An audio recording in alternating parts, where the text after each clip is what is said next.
All right, we're going to take the time to review some of the hydrolysis reactions we've been writing. It is sometimes a difficult process for some students, so let's just focus on writing these for this exercise. I want to review with you again that a Bronsted base is a proton acceptor and a Bronsted acid is a proton donor. So when you're writing these hydrolysis reactions, it's always going to be with water. And water is a type of a substance that can accept a proton or it can donate. So depending on what you pair it up with is going to determine if water is going to be a acceptor or a donor. So let's take a look at this first one. All right, when I'm writing that with water, I notice it's an acid.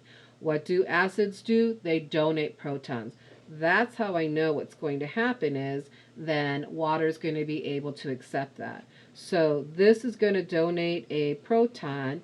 Water is going to accept it. Boom, that needs a Ka because I made a hydronium. I'm going to go to this next one. It's a cyanide ion, and I'm going to do water. First of all, if you think that can donate a proton, if that's what you're thinking, where is that coming from? Where's the proton that it can donate? It can't, right? It can never be a proton donor when it has a charge on it. It can only be a proton acceptor. So it's going to accept this as HCN plus OH minus, boom, it needs to be a Kb. So how I did this was I determined that this was a weak acid and this was a weak base. All right, let's take a look at this NH4 plus. It's kind of unique. It is the one that I asked you to look at previously to do with bases. Okay, but let's look at what this is. Is this going to accept a proton? Then it would become NH5 plus 2. If this was to accept it, if this was to donate and he was to accept it, it would be NH5 plus 2. And when we're saying it's a proton acceptor, what is the uniqueness of this, right? This had a charge on it, so I don't think, a negative charge, so I don't think that would be a good way to be going here.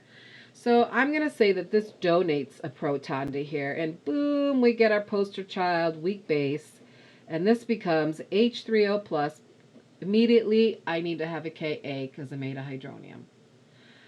All right, I'm going to come to this one, and I'm going to make water. I'm going to react it with water. This is an acid, so this is going to be the donate of the proton. It's going to become H3O plus Br minus. And I'm going to write there's no Ka. Why? Because I categorized this in my head prior that this was a strong acid. They 100% ionize on this side, and we said strong acids do not have Ka. All right, let's take a look at NO2 minus 1. See if you can stop this and continue to write these for the rest of them. All right, this is going to be a proton acceptor, HNO2 plus OH minus. Boom. I need a Kb because of that OH. I see that as a weak base. When I come here, I see this as a weak acid because I have all the strong ones memorized. So weak acid means it's going to donate, so it's going to be H3O plus HCOO minus, and I'm going to need a Ka.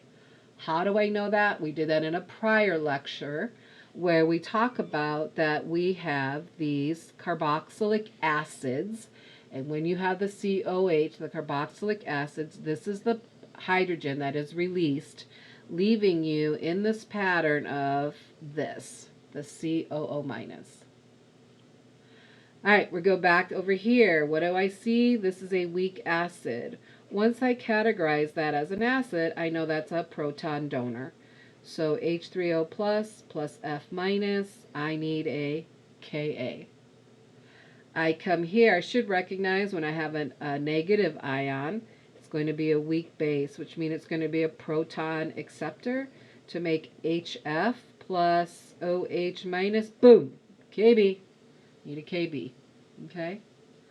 All right, so let's review these. We have done them in a previous lecture. It says I need to write this as if this is acting like a Bronsted acid. I always define what does a Bronsted acid mean in order for me to wrap my head around what are they asking me to do. So if I'm saying that this has to be a proton donor, it's going to donate that proton, it's going to become CO3 minus 2 plus H3O plus. Boom. Need a Ka. It